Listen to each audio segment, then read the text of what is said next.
Prime associates are the best in the business. We appreciate the work our associates do delivering for America. And we do our best delivering for them, right here in our new Salt Lake City facility. We deliver access to wellness programs, state-of-the-art equipment and personal trainers, on-site daycare, and a whole lot more. Because here at Prime, our associates are our family, and it shows. Join the Prime family today. Morning, everyone. It's Steve.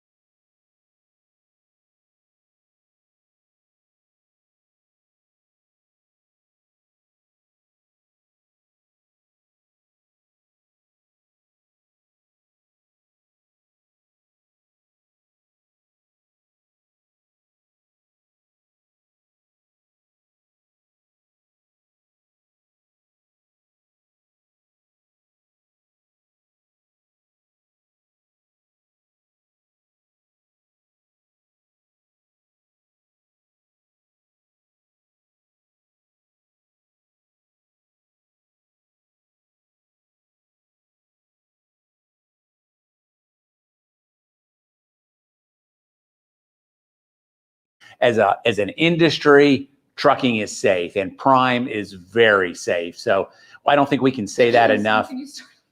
Oh, your mic was muted. Oh, but I was showing. Okay, all right. I'll start over. No biggie. I thought you were just laughing. I'm back. You're live. Okay. Apparently we had a technical glitch there this morning with Andrea, but that's okay. So we're gonna start over. I welcome everyone. It is April 23rd. We're coming to you live with audio now. Hopefully you can hear me. Apparently you couldn't hear me the first time. We're in the Z building. We are live as we are each week now. Really good week accident-wise for us. There's really no accidents that I want to talk about. I'm just always so impressed with your performance out there. To think 16 and a half million miles for our truck in a week, for all our trucks in a week, and to have one or two accidents that we need to take a look at and take action on. That is just incredible. Keep up what you're doing. I know the challenges that you face out there with the traffic, with road construction, with the four-wheelers. You just do an amazing job. I think the trucking industry as a whole is very, very safe.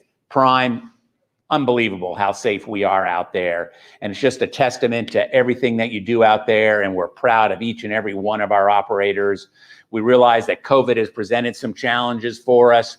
The question is, when are the office people coming back to work? When are we going to start having our functions again? Well, we're getting closer. We had some meetings this week. We do them quarterly where we kind of talk about what's going on, what we need to get better at. And that was a big topic this week. And we are committed to getting these safety meetings back live. We're talking in June. That's just a little bit over a month away. It's probably about 5-6 weeks. We're going to try for that. We're going to have to get clearance from Dr. Abraham, but I think we're getting there. So hang in there. I know it's been a tough year. And right behind that will be our banquets. Those have not gone away permanently. I can promise you that. They're part of our culture. They're fun. You deserve to have an opportunity like that to be recognized, whether it's Highway Diamonds, Million Mile Drivers, our 10, 15-year dinners. All of those functions are part of our culture here. So we are getting back to them. Like we've mentioned many times before, we just need to be safe when we get back to it. We've come too far to fall back into some difficult times where people were getting sick and had health issues. So bear with us. And I can just promise you this, we will be back with our Friday morning meetings and our functions just as soon as we can. A couple drivers I want to mention this morning. First one is William Owensby. William, we presented his 3 million safe mile check yesterday to him. William's been with us about 24 years, I believe, 23, 24 years. Just one of the very few that make it to that 3 million mile plateau. That group of drivers is growing, but when you compare it to the entire population of our drivers, that is an elite group to get to that 3 million safe miles. That's 21 years of safe driving. So congratulations to William for that. And also, it was just announced recently that for February, Prime had the Missouri Driver of driver of the month for February. And it was Thomas Miller. A lot of you know Thomas. He gives a lot back to the industry. He's done a lot for Prime. He's been a good ambassador out there. And he was the February driver of the month for Missouri, for the entire state. So very proud of Thomas for that. It reflects very well on him and reflects well on Prime. What we have today, we've got a speaker we haven't had in this format in a while. We've got Tyler Patrick from Road Assist.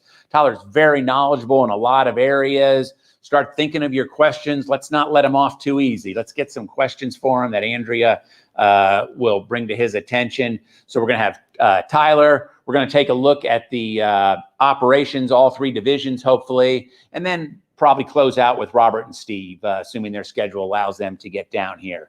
So without talking anymore, I'm going to ask Tyler to come up. We're going to go right into Road Assist, and I'll be back periodically as we change speakers. And then at the end of the video, hang in there, because next week we've got 3 really good topics, but I'm going to hold that back until the end of today's Facebook Live. But at the end, I'll talk about who we're going to have next week, because you're not going to want to miss that. So Patrick, if you're ready, if you'll come on up.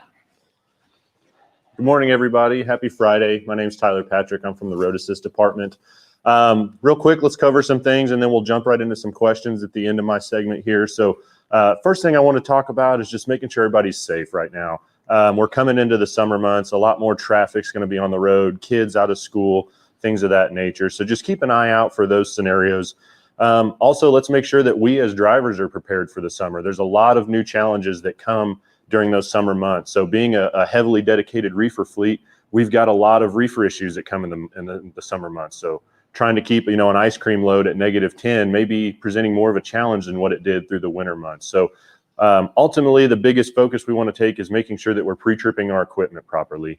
That's going to include the truck, the trailer, whether you're flatbed, tanker, refrigerated division. We want to make sure that when we're up and ready to roll down that day, that our equipment's also ready to go as well. So we're going to jump to a video real quick. Andrew's going to play in here, talk about pre-tripping a trailer real quick, and then we'll jump right back into this segment, cover a few more topics, and then we'll jump into some questions, okay?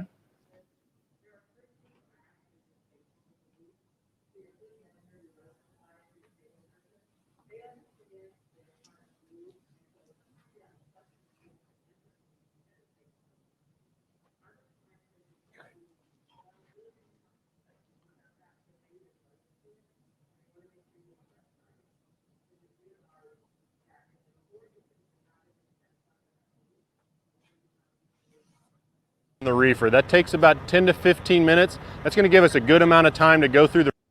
Hey, this is Tyler Patrick with the Road Assist department. Today we're out here on the Prime yard. We're going to be going through some do's and don'ts, kind of what we expect for a drop trailer at our customers. Prime's highest calling has always been safety. Another one of our big callings is customer service. So part of that is making sure we have the right equipment on site for our customers to use every time. This is going to be a short, sweet video, so let's get to it. We'll start over at the reefer, then we'll work around the trailer and then hop inside. First thing we want to do is go through and start an actual pre-trip on the reefer. That takes about 10 to 15 minutes. That's going to give us a good amount of time to go through the rest of the trailer while the reefer's going through and doing a self-test process. So to do that, we'll actually initiate a pre-trip on the display, just a couple of simple buttons. A couple other things we want to look for at the front of the reefer. It's going to be checking our oil level, a good visual inspection, making sure there's no loose or hanging wires, broken components, anything that really stands out to the eye. All right, the first things we want to check whenever we get to the displays unit is that the main power switch is on and off of the maintenance mode. If you ever need to do anything inside of the unit, you want to make sure this power switch is turned off. That way nobody can remotely start the reefer unit. Once that's in place, we want to make sure we come over here and power on till the red button lights up. After you get the red light on, the reefer is going to actually power up at the display. This is going to allow you to go through any options, set in telesets, and get that pre-trip going like we talked about. So the first thing we want to do whenever we get in here is check the alarm list. If this light at the top is flashing, all you have to do is hit alarms. It's going to give you a list of alarms, and then it gives you the option to clear codes if that's something we want to do from there. Once we clear the codes, we can go through and initiate that pre-trip. All you have to do is press the menu button, and then down at the bottom, you get the option to pre-trip. Hit the equals button to start. Now the unit's going to go through its self-test mode. All right, now that we've got our pre-trip going on the reefer, we're going to walk through and do a visual inspection on the outside of the trailer. First place I like to start is right here, making sure that the unit's got a up-to-date annual DOT inspection. After that, we're just going to start walking down the side of the trailer, looking for any damage along the bottom rail, the body of the trailer, and then also inspecting the top rail. Want to make sure our dollies are good, not bent. Making sure our flaps are intact, nothing loose and hanging down. Also want to make sure we got a good tank of fuel for those customers. Last thing we want to do is drop off a trailer that they're going to have to put fuel in. Most of the time we're going to have to send somebody else in to pick it up and go put fuel in it. Next thing we want to do is just keep following down the trailer, making sure there's no damages, making sure everything's intact, everything's safe, nothing's going to fall off. There's no exposed insulation on the outside of this trailer, no damages to the bottom rail. Now that we're back here at the tandems, we're going to want to start looking at the tires, doing a visual inspection, making sure our bogies and everything underneath are good and intact, nothing's loose and hanging down. All 4 of the slide pins are retracted back through the frame rail. And then we're actually going to get underneath the trailer and do a good visual inspection, making sure our belly lines aren't dragging the ground, the spare tire and wheels up and safely secured, the tire chain holding the spare tire and wheels intact, nothing hanging down, everything's good. All right, now we're back here at the rear end of the trailer. A couple things we're going to look for is to make sure that our door lock rods are fully intact. They're not bent, they're locked in at the top and the bottom. We're going to check and make sure that all of our door hinges are intact and not broken. A lot of times what happens, these door hinges get broken on those docks that we open the doors once we're inside. Once the trailer sets down, it's really good about busting hinges. So we want to make sure the doors are good and attached, nice and safe for the operator that's going to be taking it. Next thing, we want to make sure this lock hasp is in place and not bent. We need to make sure that we can get our door locks on there to secure the load for the customer. Also, we want to make sure that we've got door chains. It's a huge safety issue to not have a door chain securing the door back around. A lot of people get injured by wind catching the doors and coming back when they're not expecting it. Another thing we want to look at while we're at the back of the trailer, we want to make sure that the DOT bumper is good and straight. It's not bent out or in. Also, we want to take a look at the mud flaps and the brackets. We want to make sure the flaps are there, the brackets aren't bent, rubbing the tires. This trailer's DOT legal to hit the road as soon as we get a load on it. All right, by now some of you probably noticed this chute hanging down above me. At the rear of the chute, it's held on by Velcro, so this is a really easy fix. All we have to do is just stick it back up there. This is a good example of a wall that'll be good for a customer. There's no exposed insulation in the sidewall of the trailer. Everything's straight. Also, when we get down here to the scuff liner, it's not pulled away from the wall. There's no glue showing, no cuts or anything like that damaged inside. This is a perfect example of exactly what we're looking for a good trailer to drop at our customers. When it comes to inspecting the chute at the top of the trailer, what we're looking for is holes and damages like this. These are going to need to be patched up. The other things we're going to be looking for over here is to make sure these rivets are all secured all the way to the roof. We don't need any gaps in the unit off to the sides. What we want is for the airflow to go all the way to the back and circulate from the front. All right, guys, so this is a great example of exactly what we don't want to be leaving our customers with. This is a bad fix that happened to this trailer. Now we've got a cut in the wall. There's exposed insulation, allows moisture to get down there. This is terrible. Also, we look up here, we've got more holes in the wall. These need to be patched before we drop it off at a customer. All right, guys, down here, this is a good example of some scuff liner damage. So this is actually pulled away from the wall. The glue behind there is let loose, allowing moisture and contaminants to get in there. This has to be fixed before we can drop it off at a customer. Up here at the front of the reefer, just a couple things we're going to be looking for. We want to make sure our chute is good and intact all the way around what we call the bulkhead. Also want to make sure this is good and secured, no issues, it's not falling down. Sometimes pallets will get pushed up against it, knock it loose. Just want to make sure it's good and secure to the front of the trailer. All right, guys, now we've got most of our interior inspection done. The last thing we want to do on our way back out of the trailer is a good visual inspection of the floor. We're looking for cracks, debris, damages, exposed insulation, anything like that that could possibly lead to contamination inside this trailer. Now we're back outside the trailer here. Let's inspect our doors. We're going to get a good visual inspection, making sure the seal's intact, there's no damages to the chem light around the side of the door, and all of our rivets are good and sealed up around the perimeter of the door. Over here on the left side of the trailer, this is what we don't want. We've got damage throughout the outside of the chem light. There's exposed insulation. We've got tears to our door seal. We've got missing rivets along this side and more damage to our door seal over here. This is something we don't want to drop off for a customer to try and put a load on. Last thing we want to do is just check out this side of the trailer. Again, we're going to check out our tires for any sort of physical damages. We're going to look at the outside of the trailer, top and bottom. We're going to be checking out our skirts, making sure everything's tight. This trailer had some repairs done to the bottom rail. As long as there's no cracks up or horizontally, we're good to go. These have been repaired. This is definitely okay to roll. As we continue inspecting our trailer up here, we're going to see another set of previous damages. This has been sealed up. There's no exposed insulation. This is something we can drop, but we definitely want to make sure that it's good to go. Anytime you have questions about a repair or questions about some damages to the trailer, always feel free to contact Road Assist, grab some pictures, send them in to us, and we'll let you know what we need to do from there. Now, let's head up to the front of the trailer and see how that reefer pre-trip panned out for us. All right, looks like we were just in time. Our reefer just finished the pre-trip and it passed, ready to go.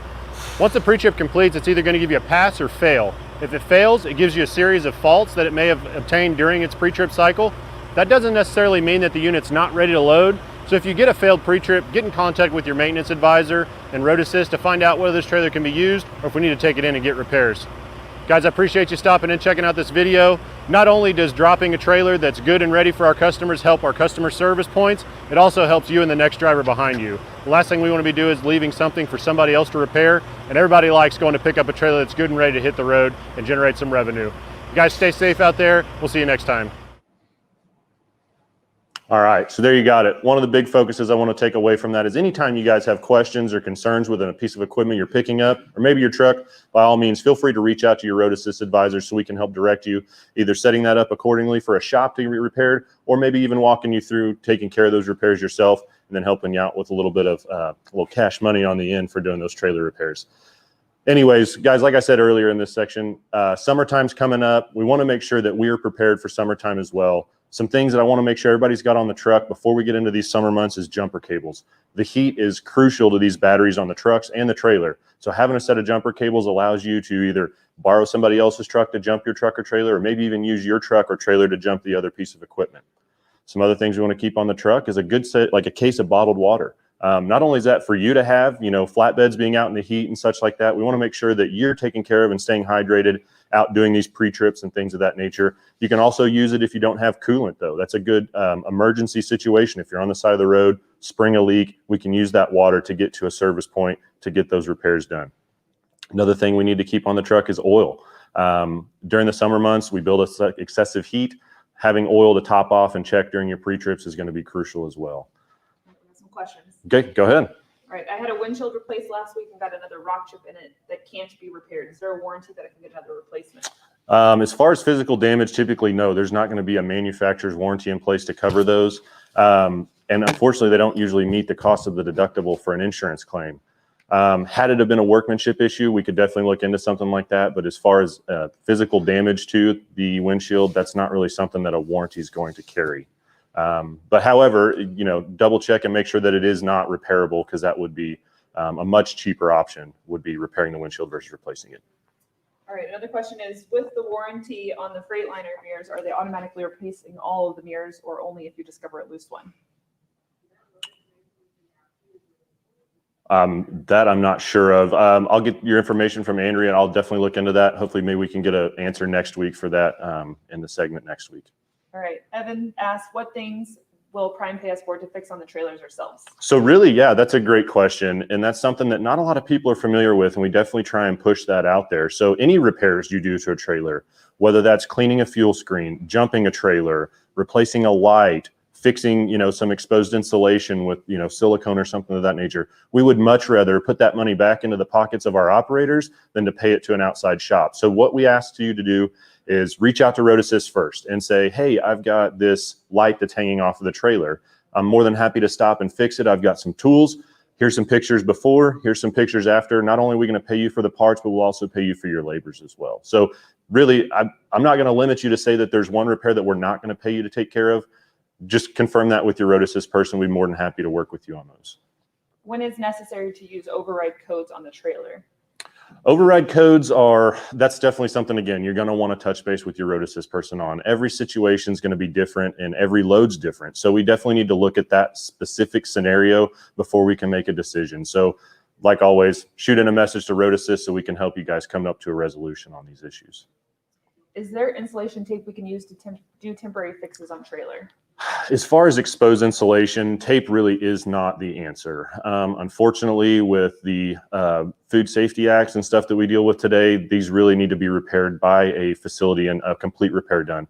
Temporary repairs when it comes to food grade just don't really go hand in hand. So even with tape, you still have moisture, you still have contaminations back there, and that's just not something that, you know, I feel comfortable having with my food. So by all means, let's make sure we're talking to Road Assist. We're dropping these trailers before we take them to a shipper, like you guys saw in that video. We definitely want to make sure that our equipment's ready to roll for the next person and or that customer. John Ogren said, why does Road Assist not pay for rebuilding tanker pumps? That's a great question. I might have to talk to our tanker Road Assist guy specifically on that, because I really don't have a good answer for you. Thomas asks, can we pick up spare parts, for example, mud flap, bolts, lights, etc.? Absolutely. Any of our prime terminals, you'll be able to have those parts available. Bolt kits, fuses, light bulbs, mud flaps, things of that nature. We've got all that stuff in-house, so just stop by the parts room and make sure you're getting those before we head out on the road. A lot of our new drivers, we send out with a list of items we suggest that you have on the truck before you head out on the road, and a lot of those items you mentioned are going to be on that list. So I'm going to pass it back over to Steve. If you guys have any questions, feel free to comment below or just reach out to your Road Assist individually. Thank you guys for having me, and have a great Friday. Thanks, Tyler. I saw a couple of comments about that video about how good it was, and I'm in agreement with that. And a lot of times we talk about don't be a victim. And part of not being a victim is doing the small things, doing that inspection that Tyler talked about. The trailer doesn't inspect itself. You need to walk around it, look at those items, and that's going to prevent a much bigger problem down the road. That was just I think, a very timely video. And one other point I want to emphasize from Tyler's video is, all the time in our safety meetings, very frequently, we get the question, what are we doing about trailers that get dropped that are in poor condition? I go to pick it up and it's got a flat tire, it's got insulation showing or something like that. That's a big topic. How we avoid that is exactly what Tyler talked about in the video right there, is making sure each driver takes the responsibility to make sure when you drop a trailer, it's ready for the next driver. That's your expectation when you pick a trailer up. And the way we get there is when you drop a trailer, that it's ready for the next driver. So thank you for Tyler being here. He's got a couple of things he's going to research, so we may slide him back in next week or the week after. We do want to get answers to those questions. So our next speaker today is going to be Brett Vonwiller from the tanker division. I kind of have a feeling that our operations folks are going to have one big topic today, and that's going to be drivers. So come on up, Brett. Thank you, Steve. I am Brett Vonwiller. I work up in the tanker operations. Thank you for having me on, and thank you all out there for what you're doing for us in here every single day. You know, I missed an opportunity last week. I'm just going to touch on it real quick. It's really the only topic I have. Like Steve mentioned, drivers. We had a great presentation from Mark on our Minooka, Illinois facility that we're building. It's going to be opening in January. With that facility, tankers needing 12 to 15 more drivers to run regional up in that area for those customers. Out and back, home often. It's a great opportunity. Excuse me. With the enhanced referral bonus going on right now, if you know drivers that have worked here in the past, if you know drivers, you know, from other companies that live in that area, 80 and 55, give them a call, give them a text. Give them your name so they can turn it in so you can get paid for it. But let's get some more drivers in that area for us. We can get them trained in tanker. If they ran in flatbed or reefer for another company, or when they used to work here, they weren't getting enough home time, we've got an opportunity for them. We're going to start looking for those drivers now, get them trained, get them up to speed. They're starting to bring that business on next month, and they're just going to build it until the terminal opens. So we need drivers quick. If you guys know anybody, have them give me a call, give Andrea a call. We'll get you in a truck and get you hauling some oil for us. That's really all I have today. We need drivers. I appreciate what you guys are doing. Have a great day. Thanks, Brett. You know, a lot of times in our internal discussions, we realize that the trucking industry is changing. It's changing rapidly, and drivers are looking for more of a home work balance. And that opportunity that Brett is talking about is just the thing that we're looking for as a company. How can we do more of that? We realize how important your home time is, spending time with your family, particularly in these challenging times of uncertainty for various reasons with COVID. It is important that you spend time with your family. Our goal is to make sure you make a good living and you also have that balance with home time. So think about what Brett was talking about last week. If you didn't see the video, you can go back and see where Mark was talking about Manuka. What a fantastic facility and what a great opportunity. You can park your car there, take your truck out, however long it is, come back, pick your car up, go home. I just think there's a lot of opportunity up there. And those are the things that continue to make Prime strong as we look at what we can do for our driver associates. Next up, we're going to have Jim Wilkins. Probably a theme I'm going to guess we're going to continue with is Jim probably has a lot of freight and would like some more good, safe drivers. Come on up, Jim. Hi, I am Jim Wilkins. I work with the Flatbed and the Tanker Group. Steve's right. We good drivers are so valuable right now. There is a lot of opportunity in all three divisions, regional opportunities, long haul opportunities, local opportunities as well. So, as Brett said, if you have someone that might be interested, an ex-driver or your brother or whoever, we can get that guy in a truck. We can get him trained, get him ready to go out and do some good. So we appreciate you participating in that. I came in early this morning, and of course today's Friday, and so I started looking at payroll checks, and there's some pretty impressive checks right now. Drivers in general are doing pretty darn well. Steve mentioned it earlier, but this past week we were involved in what we call strategic planning sessions, and during the sessions we talked about a number of different topics, and one that resonated with me was time, the usage of time. How valuable is your time? What can we do to make that time productive? When you're out on the road, there's a lot of opportunities. As I said, how do we maximize the usage of your time? So that's something. It's easier said than done, but something you'll see us working at very, very hard in the coming weeks. And your time is valuable to you. It's valuable to us, and we appreciate what you do out there on the road. Really, just keep plugging away. If you have issues, don't be afraid to call us. My cell phone number is 417-425-2016. Don't hesitate to call me. And that's all I have, unless there are any questions.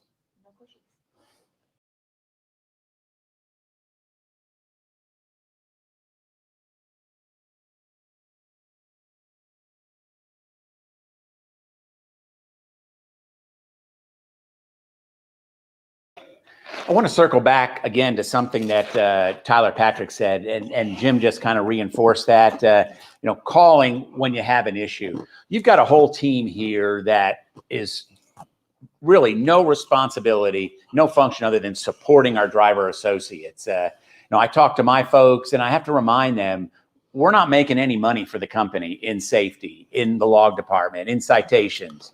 All of these departments here depend on our drivers to earn revenue for the company, and it's our job to support you. And you've got three big departments that my suggestion would be, make sure you know who your primary point of contact is. That's your road assist advisor, your log advisor, and your payroll advisor. And we're going to have payroll in next week, and Sean will talk about some of the things that they can do for you. And I know it's been a bit of a challenge the past year because you haven't been able to meet these folks face to face. Logs is easy. They're down in the plaza, and we're going to get those folks back, and you're going to be able to meet who your log advisor is. Road assist, they're going to start migrating back as payroll is. Take the time to meet them. I think for you, it'll be much easier when you have an issue or a problem. Oh, I just need to call Susan. She's my log advisor. Or call Amanda, my payroll person. Or call Tyler, my road assist advisor.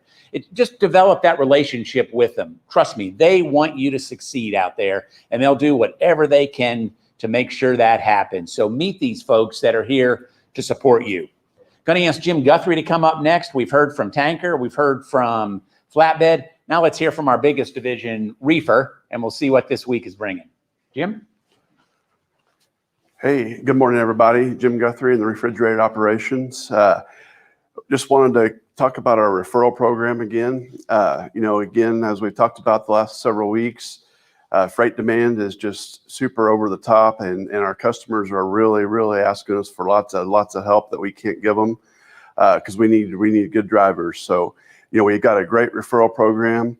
It's $100 for that driver that gets qualified after you refer them. And, they go out on a truck, you get $100. Then after 6 months, you get $500. And then you also get a quarter cent per mile for every mile they run while you're both at Prime.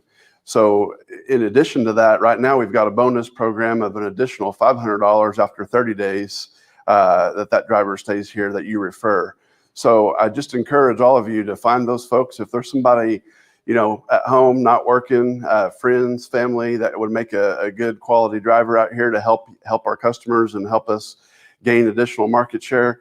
There's never been a better time to drive at Prime, and we've got an incredible driver base out there, and we just need more of it. So, if they're on the couch, get them off the couch. Let's get them to the bank, and we can do that together. So, there's a lot of opportunity, and there's some drivers that are making $25,000, $30,000 a year or more just in referrals alone. That's a lot of money. We feel like it's a great investment.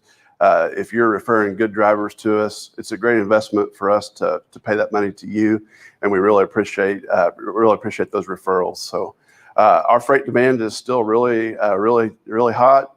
Doesn't look like it's going to change. We need lots of teams. So if you are eligible to train, we encourage you to look at that training program. Last week, our lead seat teams made over $3,400 on average, over $3,400 after paying all expenses in the second seat. Just a tremendous amount of opportunity out there, and we really encourage you to look at all these different options. We've got a career path for everybody, and so whatever we can do to help, please look at all these options, and we really appreciate what you're doing. Do we have a question? We did have a question about the load choice program, if it's being deleted. No, load choice program. There's a video up a couple weeks ago where we went into kind of an in-depth explanation. So I'd encourage you to go back and watch that. But no, we're not deleting the load choice program. Just, again, we've got a lot of dynamic things going on in the marketplace, and we're working on a long-term solution to find out where the best fit for that is in our operation. We really encourage you to develop that relationship and partnership with your fleet manager. That's really your lifeline, and your fleet manager is really your small business partner.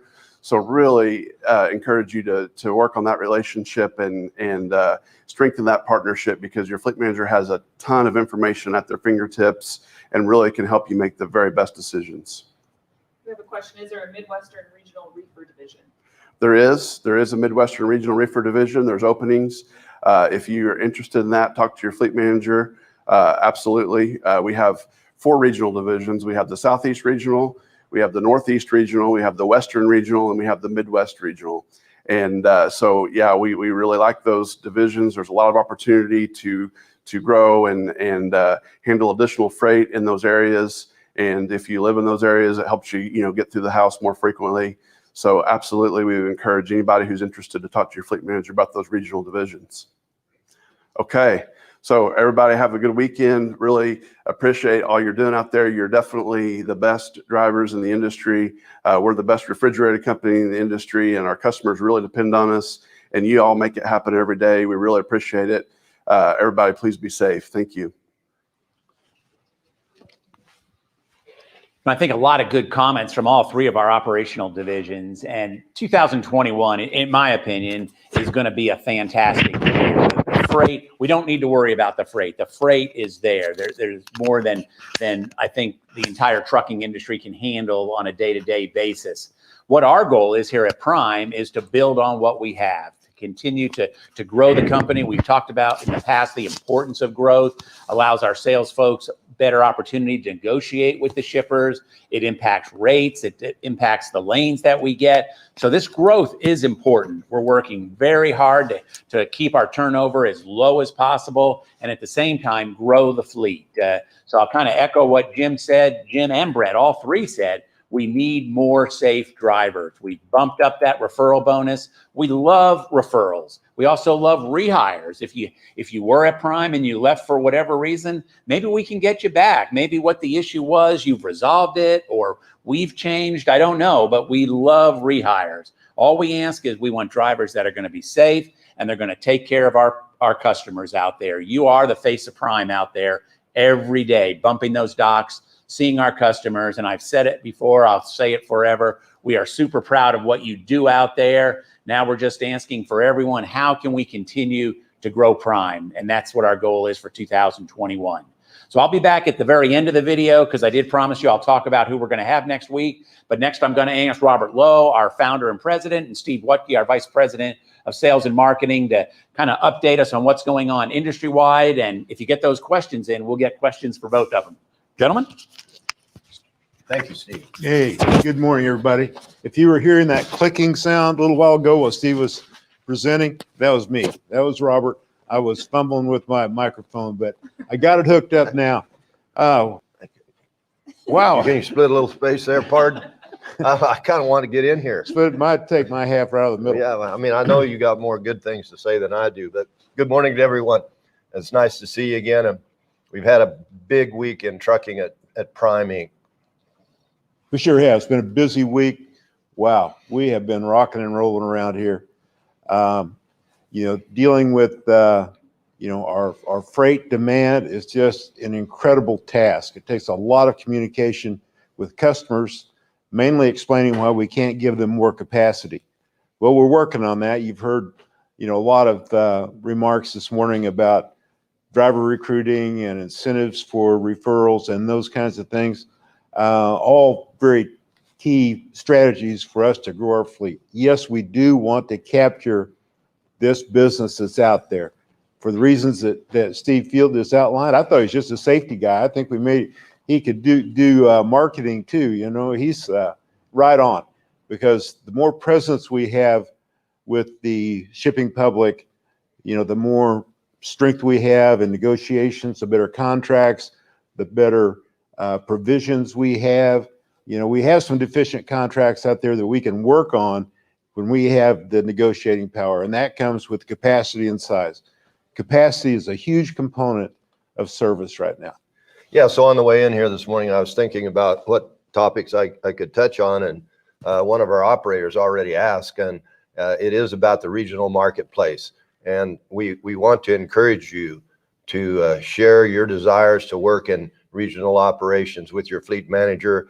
We do have it. We're developing the Northwest, and we'll continue to grow there. As Jim said, the Midwest.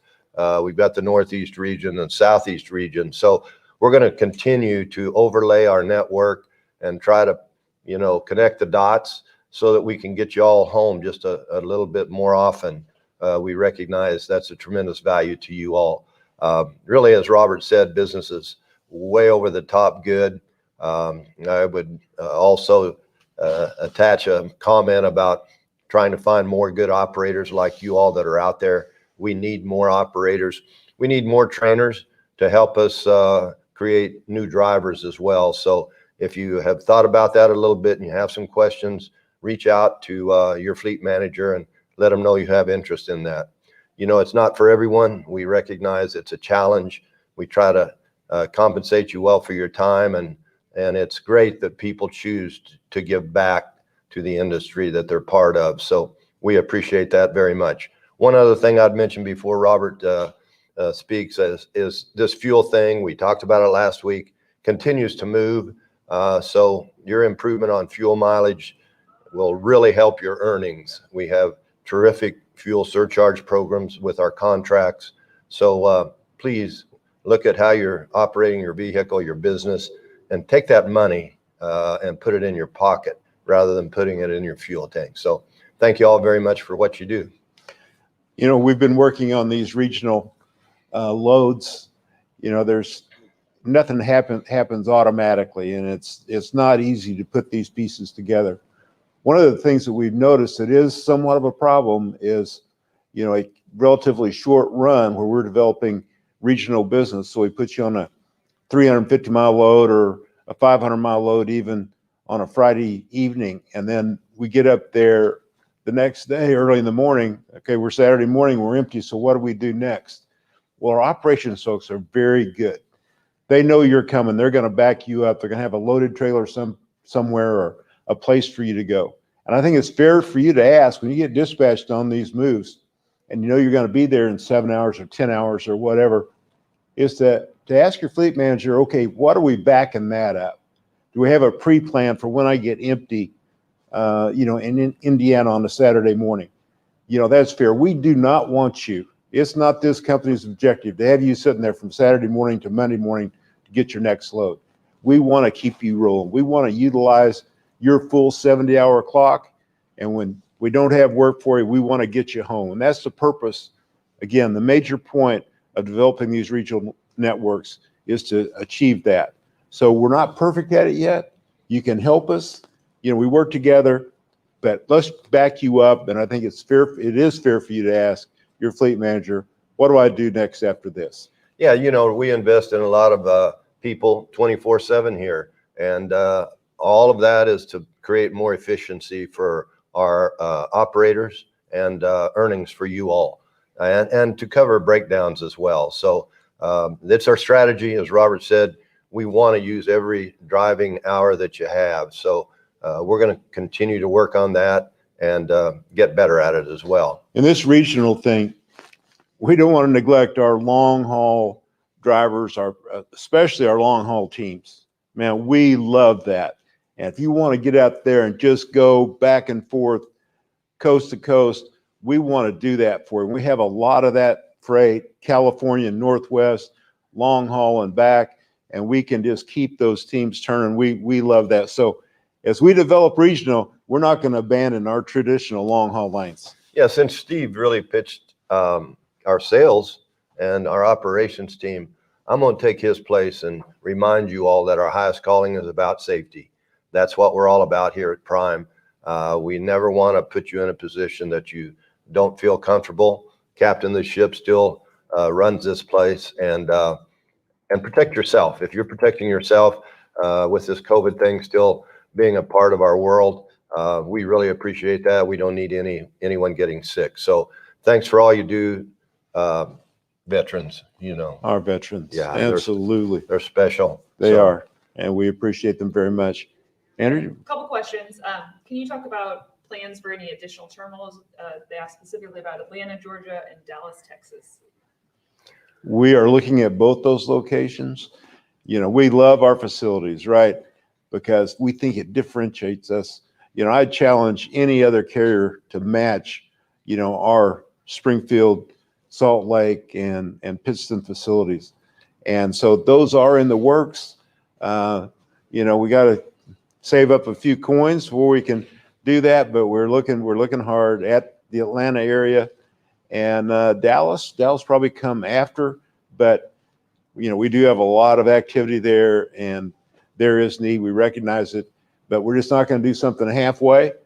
In certain markets, maybe we could, like Manuka. I wouldn't say it's halfway. It's going to be a very nice facility, but it's certainly not going to be Springfield. So yeah, I think Atlanta, we recognize we need to do something down there, and we're in the process of looking at different areas and land. And we've had yards down there for quite some time. Some of them we're not too crazy about, and we'll continue to figure out a way to provide a better service, more secure areas for you.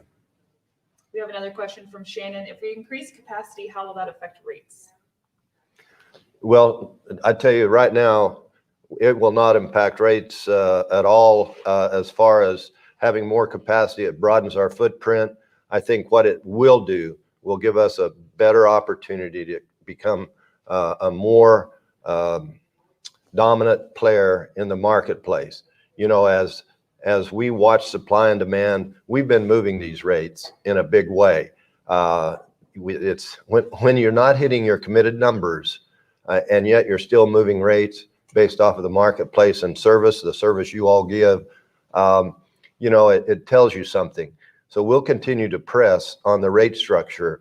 We really need to expand our growth.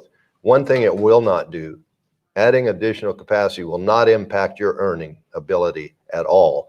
We have I don't know how many loads we turned down last week, but it's probably around 8,000, 9,000 loads, some number like that. So we've got a ton of freight that needs to be covered. You know, one of the components of service is capacity. For, safe on-time delivery and claim-free, that's a component. But capacity, when we go in and we have more capacity, if we have more capacity right now, we could get even more rate increases. Am I wrong, Steve? No, I think in that way, you're correct. We've been able to be successful at moving rates with existing commitments and not adding capacity to specific customers. So it tells us that there's still room to move rates across our network, which our salespeople are doing daily. One more question. Florida terminal, any plans down there for a new terminal or another yard? We're looking in Florida too. We understand Auburndale is kind of a mess, and we're looking at, we think we have a location picked out, but we haven't done anything there yet. But it's on the list. All of this ties to our regional market. When we do it, we want to do it right, as Robert said. So we're in the process. Thank you. Please be safe. Appreciate all you do. Everybody have a good weekend. Thanks for what you do. God bless you. Thank you.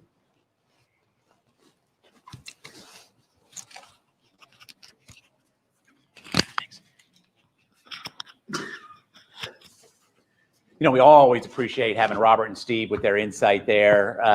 Now, I can't speak for any other trucking company, but I'm pretty confident that the other major players in the trucking industry, their owner and founder, their vice president of sales and marketing, is not standing in front of their driver associates each Friday saying, hit me with your best question. Hit me with those tough questions. I think that's another thing that differentiates Prime from everyone else out there in the trucking industry. A couple of things I want to close with. We did have a question, and I'll go ahead and cover that. And the question was, can we lower the amount of experience you need to become a trainer? We're currently, depending upon experience, we're right around the 9-month mark right now. That's where we're probably going to stay. We're always reviewing everything we're doing. 9 months is probably where we want to be. It takes a while to kind of learn the business, to learn everything there is about trucking, and we're comfortable with that 9-month mark before you take on another driver and share your knowledge with them. I think I've got one other question. Dakota asked, how long is the upgrade if you have a critical event? We're looking for trends. A single critical event is not going to slow down your upgrade process. We're looking for folks that are getting, let's just say, a steady path or a steady volume of critical events. Those are the ones that we may need a little more time out there with the trainer, but a single critical event will not slow down someone's upgrade. It's a good question. Ben said a good way to provide more capacity would be bumping our governors up. Any plans on moving up our speed? We talk about that a lot. Our last discussion was we are going to stick where they are. And I will tell you this, there's been a lot of movement in the government recently to bring everyone else down. I don't know what's going to happen. I'm not necessarily in favor of that. Everyone running at the same speed presents a whole new set of challenges. We think for our lease operators, 65 is pretty much the sweet spot out there for safety, for fuel economy, for our image out there. So keep asking that question. It doesn't hurt to ask it, but for now and for the foreseeable future, we're going to stay right where we are.